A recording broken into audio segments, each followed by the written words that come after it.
Okay, so we are going to continue with our lesson on probability. Yesterday we covered a lot of vocabulary that comes with probability. Today we're actually going to start finding the probability of different scenarios. So you are going to add simple probability to your table of contents. You're going to write this title 3 times.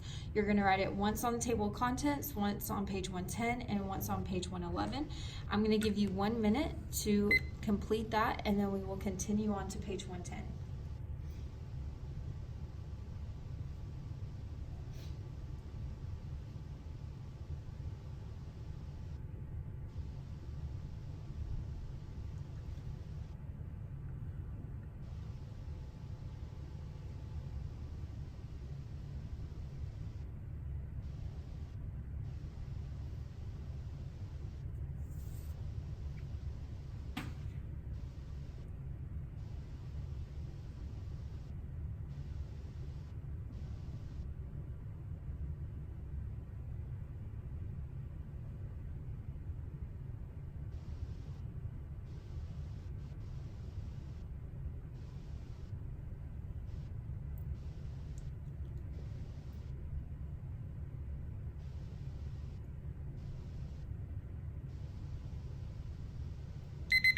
Okay, your spiral should be ready.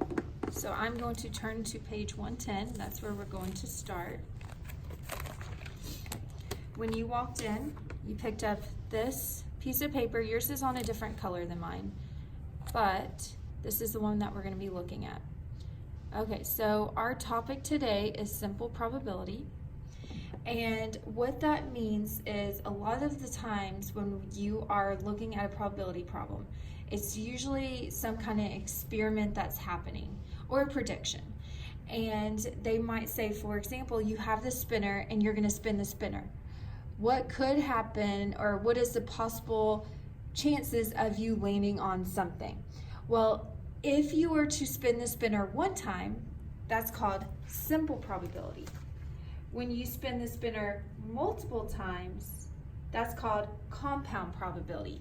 Today, we are only going to focus on simple probability. So right here it says you spin the spinner 1 time. So we are looking at simple probability. Make sure you're writing everything I'm writing.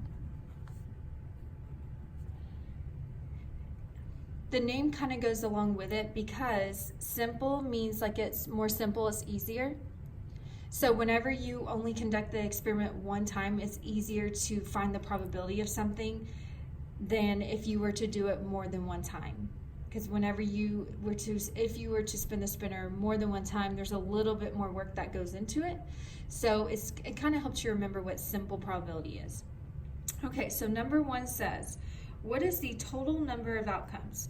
So it's as easy as it seems. It just says the total number of possible outcomes. So if you look at the spinner, what is the total number of outcomes that you could land on? How many choices do you have? 1, 2, 3, 4, 5, 6. So the total number of outcomes is 6. I have 6 possible outcomes. Number 2, list the sample space. So we may have covered this word a little bit yesterday, but the word sample space just means a list of all the possible outcomes.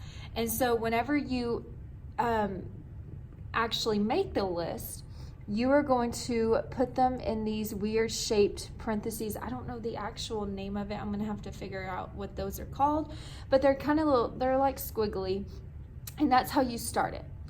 So the difference between what we did on 1 and what we're doing on 2 is on 2, we're actually going to list them out. So if I spin the spinner, my chances or my options are either a 1, comma, an X, and you want to put a comma in between all of the possible outcomes. A 3, a 5, a Z, and a 2. So if I was to count these, 1, 2, 3, 4, 5, 6, there should be 6 because I had 6 possible outcomes. It's just important that you remember with sample space, you use these weird parentheses that just indicates that you are making a list of all the possible outcomes. Okay, so now we're going to actually get into finding probability. So if you remember from yesterday, P stands for probability, and inside the parentheses is the event. This is what they are asking for the probability of. So they're saying, what is the probability of landing on a letter? This right here is the first part of the probability statement. Anytime you answer a probability problem, you need to write the probability statement. So I'm going to start down here. Make sure you write small because I want you to be able to fit all this in.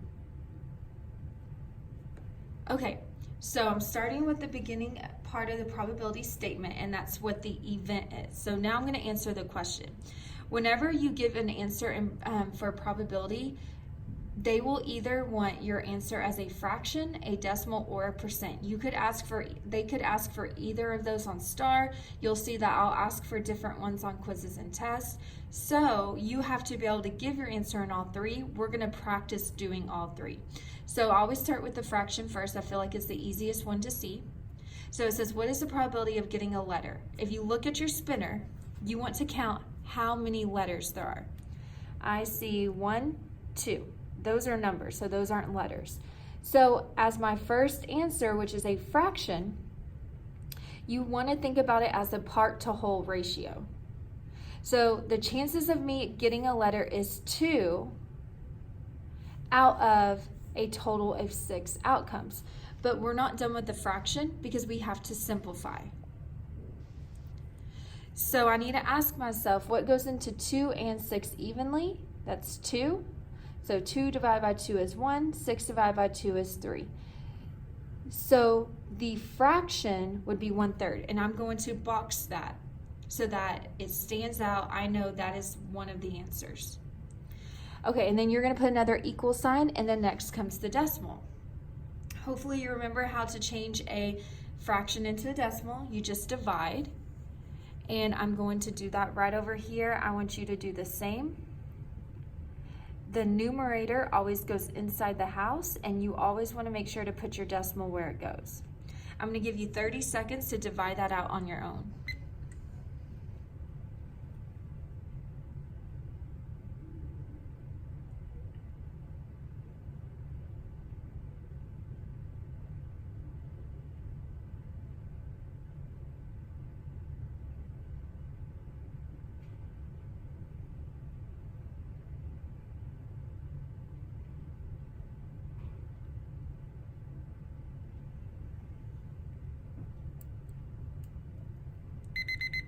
Okay, so I'm going to do it with you. 3 goes into 1 0 times.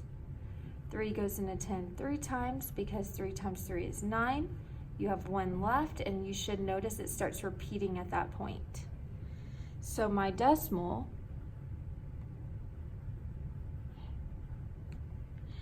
is 0.33 repeating, and there's like here how we had to simplify to get the actual fraction. Here there's nothing extra to do, so you just box that. Okay, the last thing is the percent, and the first week of school I taught you how to change a decimal to a percent. You just take the decimal and you go to the right 2 times, so that will be 33%. Okay, so let's do the next one. It says, find the probability of getting an odd number. The event is an odd number. Let me zoom out so you can see. Okay, I'm going to start with the probability statement. So probability of an odd number. So let's go through all of the choices on this spinner and see which ones aren't odd.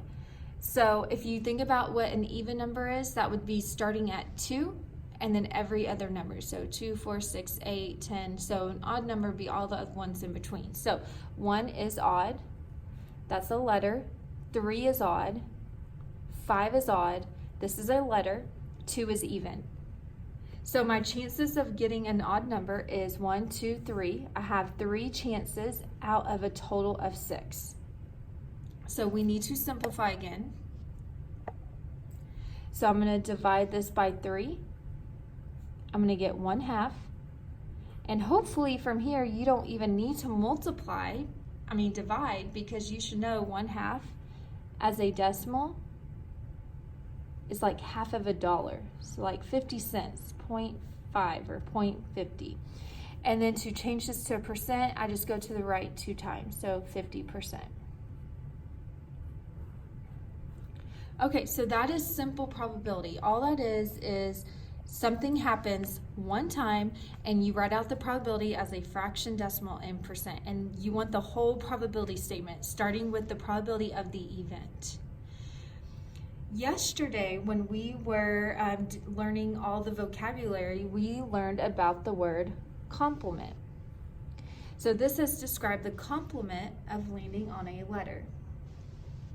Hopefully remember yesterday, the word complement means not.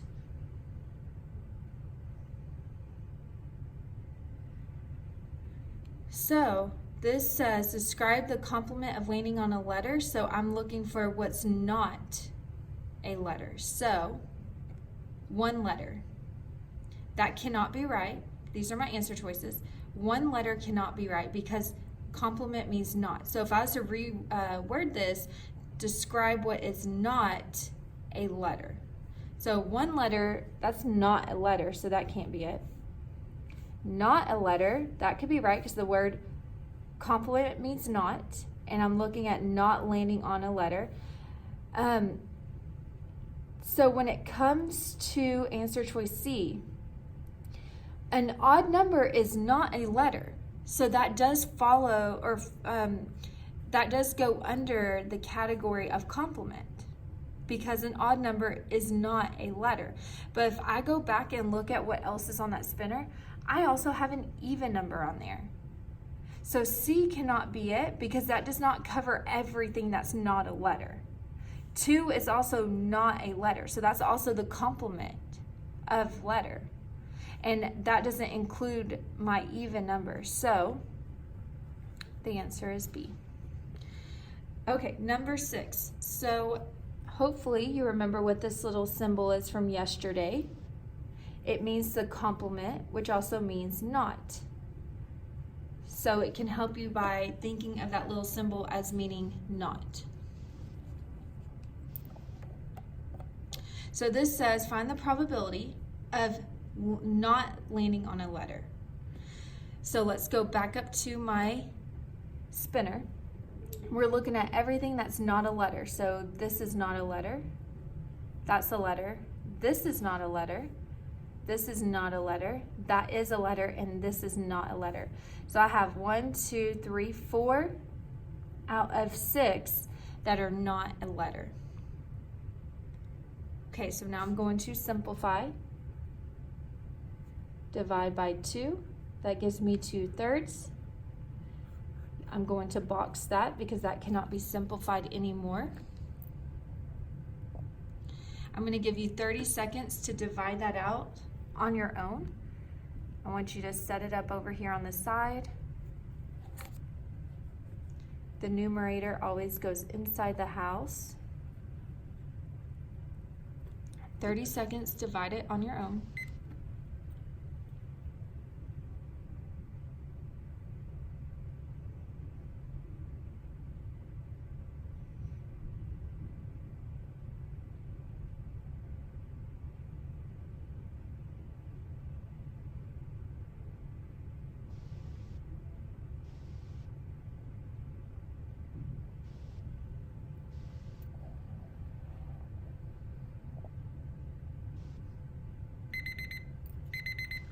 Okay, so 3 goes into 2 0 times, 3 goes into 26 times because that's 18. There's 2 left, and then it starts repeating. So when it comes to something that can round up, you can either leave this as your 0.66 repeating, or you can round this up to 0.67. It does not matter. I always like to round it up because I prefer not to draw the repeating symbol, but it doesn't matter, either one. And then you just move your decimal 2 times to the right to get the percent. Okay, so let's do another example.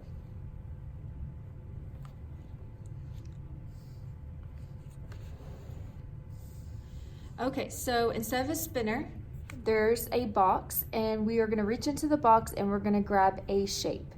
So we're not grabbing multiple shapes, we're just going to grab one shape. So this is simple probability because we are only conducting the experiment one time. Okay, I'm going to give you 30 seconds. I want you to do 7 and 8 by yourself.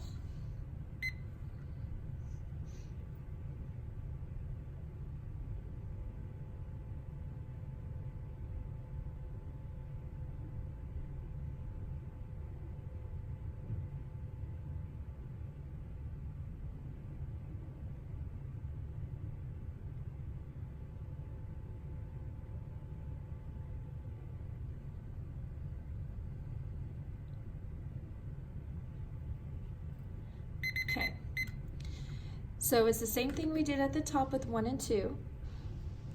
Number 7 says, what is the total number of outcomes? So if I was to count 1, 2, 3, 4, 5, 6, 7, 8, 9, 10, 11, 12. I have a total of 12 possible outcomes for reaching into that box and grabbing a letter.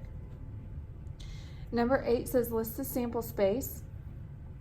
That means I want you to list out all 12 options or outcomes.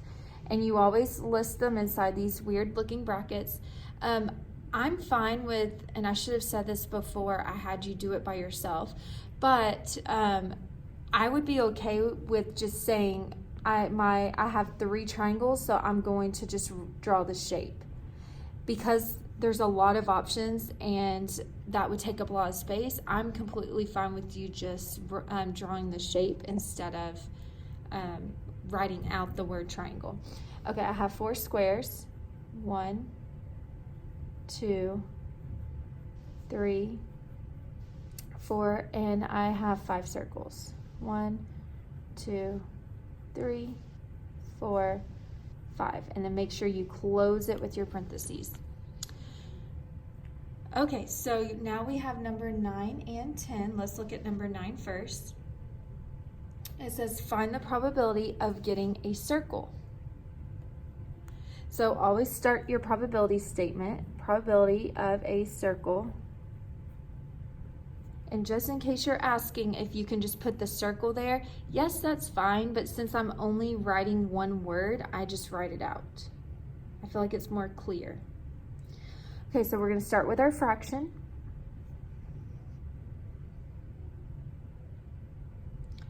And I'm going to count how many circles there are. So I have 1, 2, 3, 4, 5. So I have 5 chances out of a total of 12. So I cannot simplify that.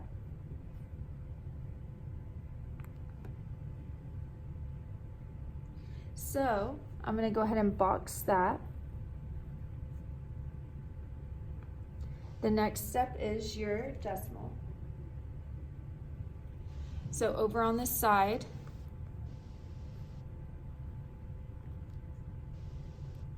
the top number goes inside the house, your numerator. Okay, so round to the nearest hundredths place. I'm going to give you 30 seconds.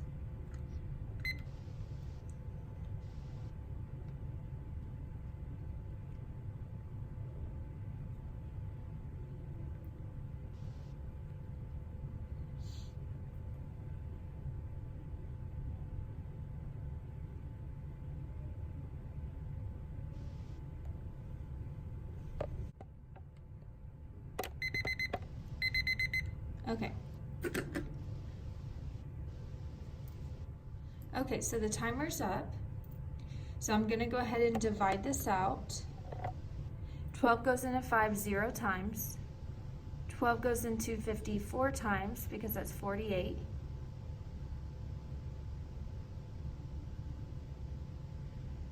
12 goes into 20 one time, and I'm just going to have to write small and make it fit. And I said you can round to the nearest hundredths place, so you only have to divide one more place value. 12 goes into 80 6 times because that's 72, so I'm going to stop there because I said you just have to divide to the hundredths place. So the 6 is going to round the 1 up to a 2, so this is going to become 42 hundredths. and you're just going to take the decimal and go to the right 2 times.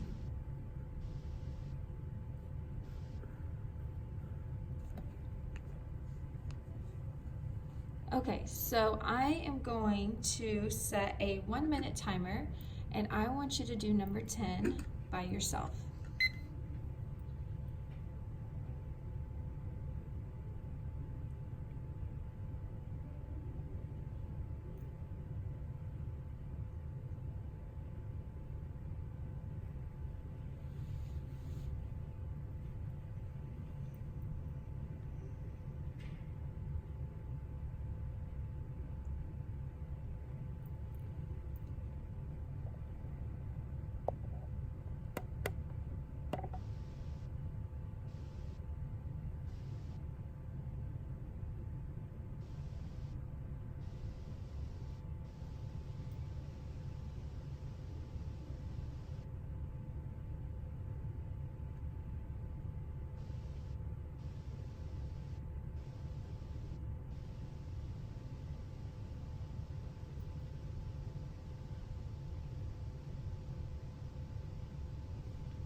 Okay, starting with the fraction. Well, I'm going to start with my probability statement. Probability of picking a triangle.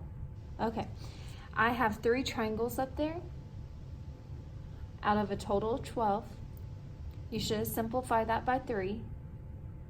3 divided by 3 is 1. 12 divided by 3 is 4. And then hopefully you remember, anytime I see 4 as the whole, I think of quarters, because there's 4 quarters in a dollar, and I'm only looking at one of those, so that's like a quarter, 25 hundredths. And to change that to a percent, you just move the decimal 2 times to the right.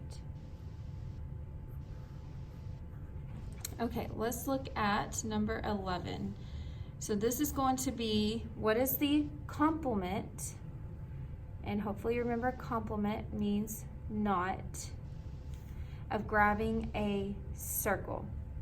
So we're looking at not grabbing a circle. So if this said not a circle, then that would be it, but it says not a square. Okay, so now I have 2 other options. This says square. It is true that a square is not a circle. Let's look at this one. This says triangle and square, which is also true. A triangle and a square is not a circle, but which one is it? Is it B or C? Go back and look at our options. Up here in our box, we have triangles, squares, and circles. You want to look at everything that is not a circle. Not just one thing, but everything that's not a circle. Up here, triangles and squares are not a circle, so C would be the complement.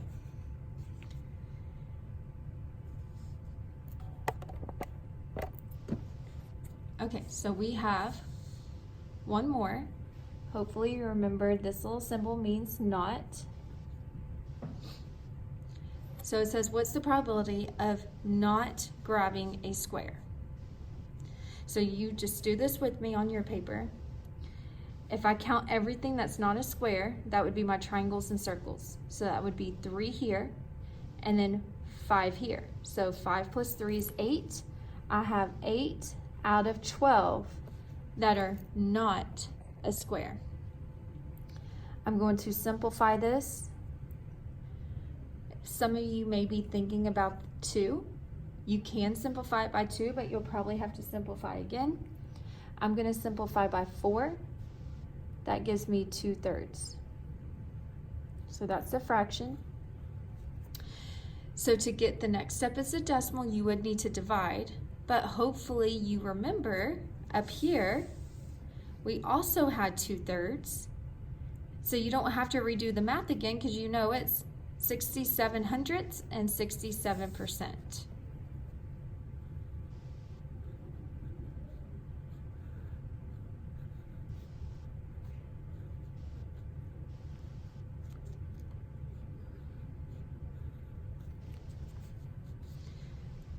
Okay, we are going to glue this on page 110.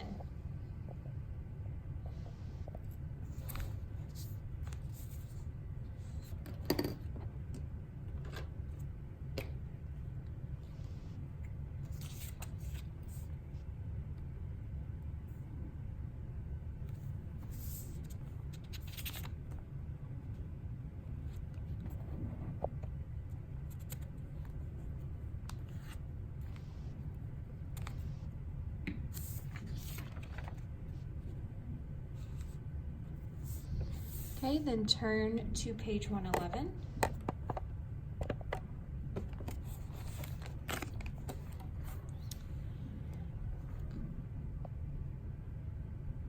When you walked in, under the materials, it said textbooks. So you should have grabbed a textbook from under your class period. This is the paper that we are going to do next. I'm going to give you time to tear out of your textbook. It is page 794. I'm gonna write it at the top. I am giving you, let's just say 1 minute so that I know that you're ready to tear out page 794.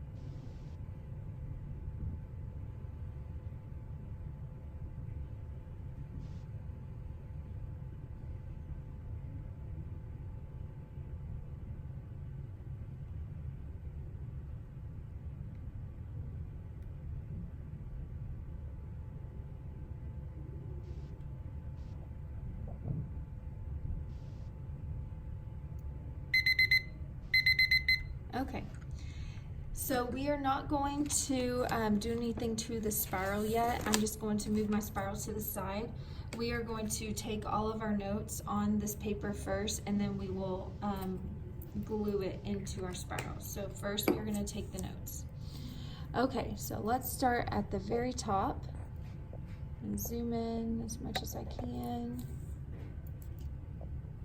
Okay. Suppose there are 2 blue, 3 green, and 5 yellow marbles in a bag. 1 marble will be drawn from the bag. So because 1 marble is going to be drawn from the bag, we are looking at simple probability.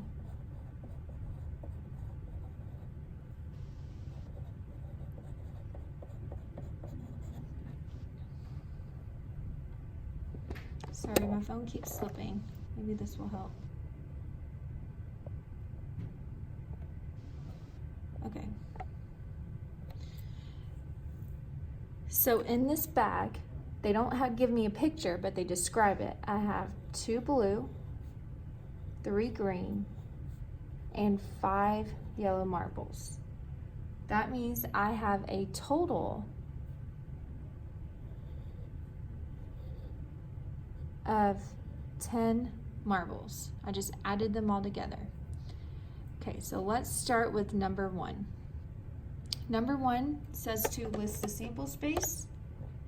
Remember, all sample space is a list of all the possible outcomes, but you have to use those weird looking parentheses, the squiggly looking ones.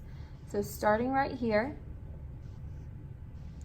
and because there's a lot of options, and it would take a long time to write all this out, we are going just to put the first letter of each word. So I have 2 blues. And I have 3 greens. And 5 yellows.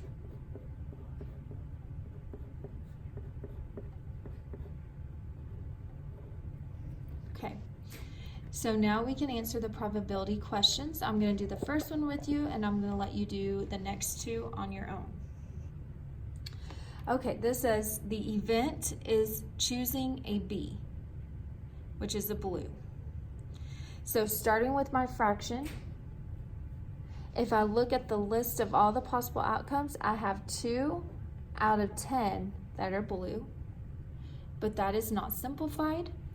I'm going to simplify it by 2, and that's going to give me 1/5.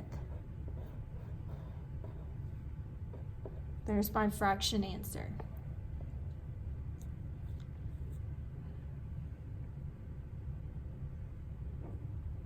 Okay, so some of you probably already know what 1/5 as a decimal and a percent. If not, it's okay. You don't have to know it. You can divide it out on the side of your paper. The numerator goes inside the house. 5 goes into 1 0 times, but it goes into 10 exactly 2 times.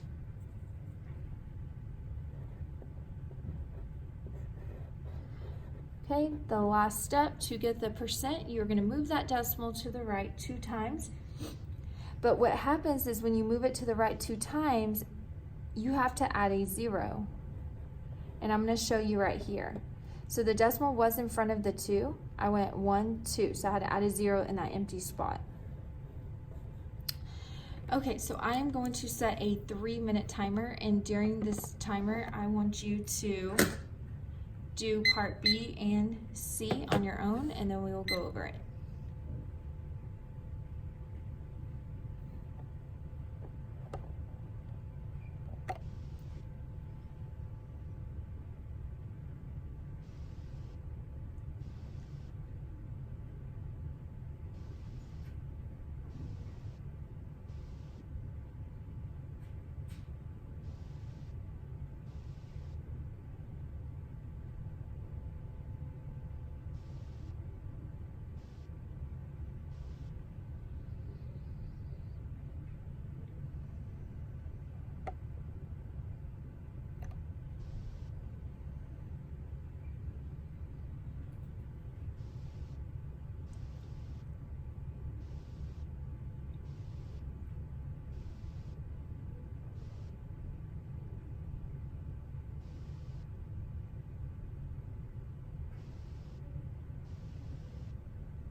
Okay, so I am going to go over this. All you should have to do is check your work with mine. It's okay if you're not done, you can still finish, but just stay silent so everyone can hear.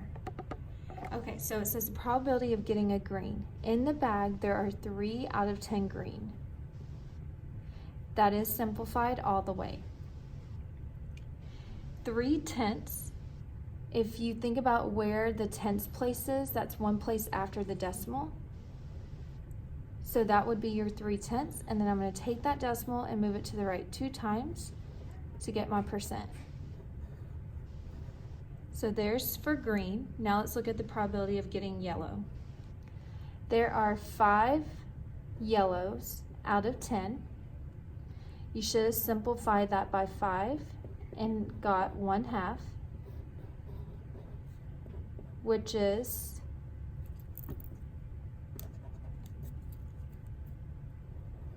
like half of a dollar, so that would be 50 hundredths, 0.50, or 0.5, and then 50%.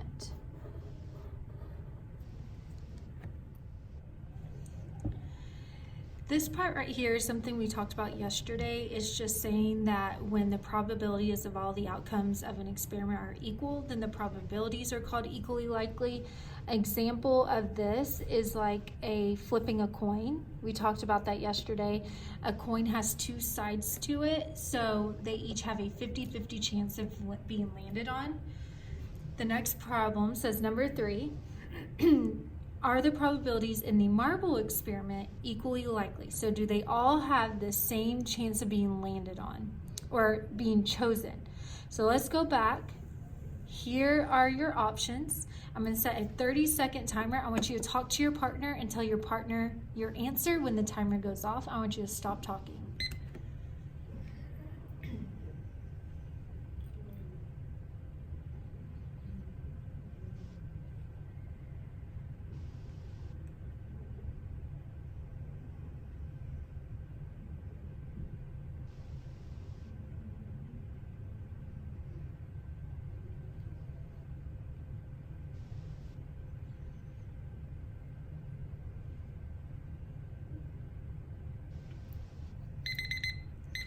Okay, hopefully you noticed 2 things.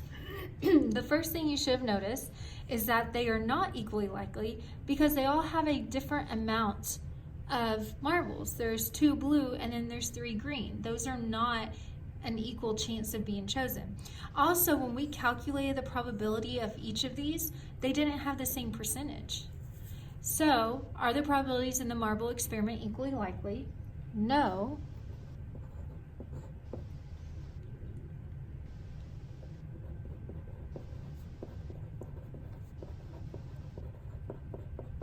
The probabilities for each color are different.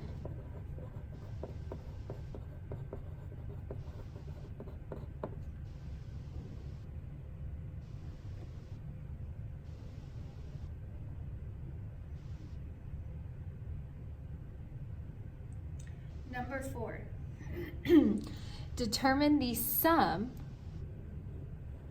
of all the probabilities. So hopefully you remember what sum means. That is when you add together the probabilities. So I want to look at the percentage. So what was our chances of getting blue? 20%. And we are adding it to the other ones. What were our chances of getting green? 30. You should be writing this down. And our probability of getting yellow was 50. So if you add this together, you get 100% because that's all the possible outcomes. That's the whole thing. We could also look at it with our decimals. Blue was 0.2 or 0.20. Green is 0.3 or 0.30, and yellow is 0.5 or 0.50. Same here. If you add all these together, you will get one whole because they equal 100%. Number 5 wants us to look back at the spinner from the first, from page, I think it was, let me check. I've closed my spiral so I can't see it. From page 110. So it says determine the sum of the probabilities for all the outcomes of the first spinner. And it says in problem 2 because this is called problem 2 in your textbook. But here's the spinner. So let's look at the fractions this time. Each one of these has what chance of being chosen? 1 out of 6. So my chances of getting a 1 is 1 out of 6. My chances of getting a 2 is 1 out of 6. A 3 is 1 out of 6. A 5 is 1 out of 6. An X is 1 out of 6. and a Z is 1 out of 6 because they all have the same number of sections on the spinner. If I add all these together, 1 plus 1, add all these together, I have 6 out of 6, which equals 1 whole. So that's 100% of those outcomes. So number 6 says, do you think the sum of the probabilities for all the outcomes of any experiment will always be 1? So when you add them all together like we did here, will it always be 1? 30 seconds to talk about it with your partner.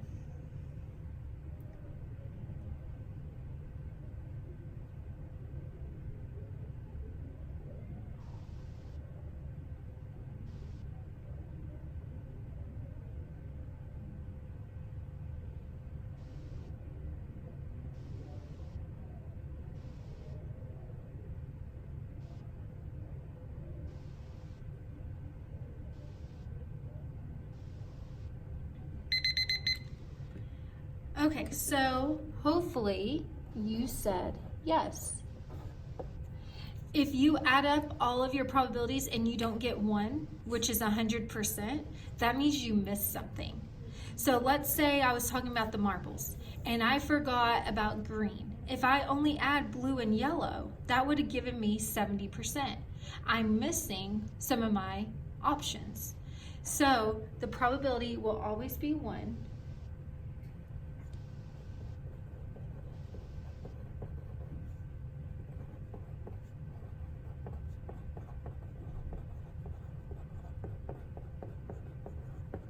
The sum of all probabilities is always 100%, which is 1.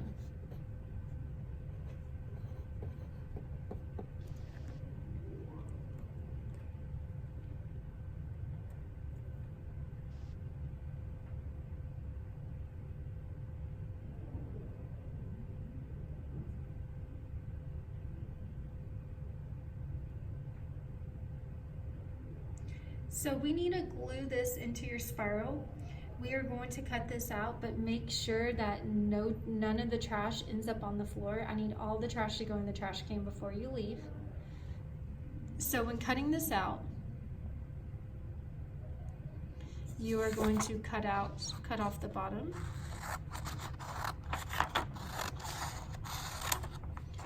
You can cut off the side if you have any extra.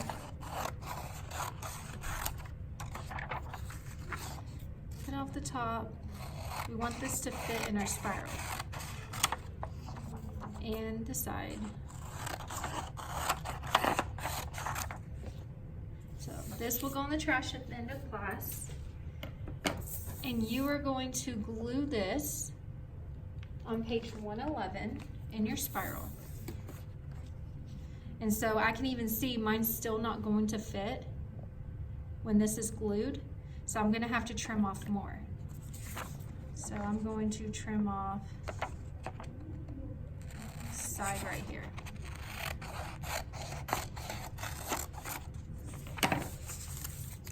So now it will fit. Make sure all the trash ends up in the trash can, not on the floor.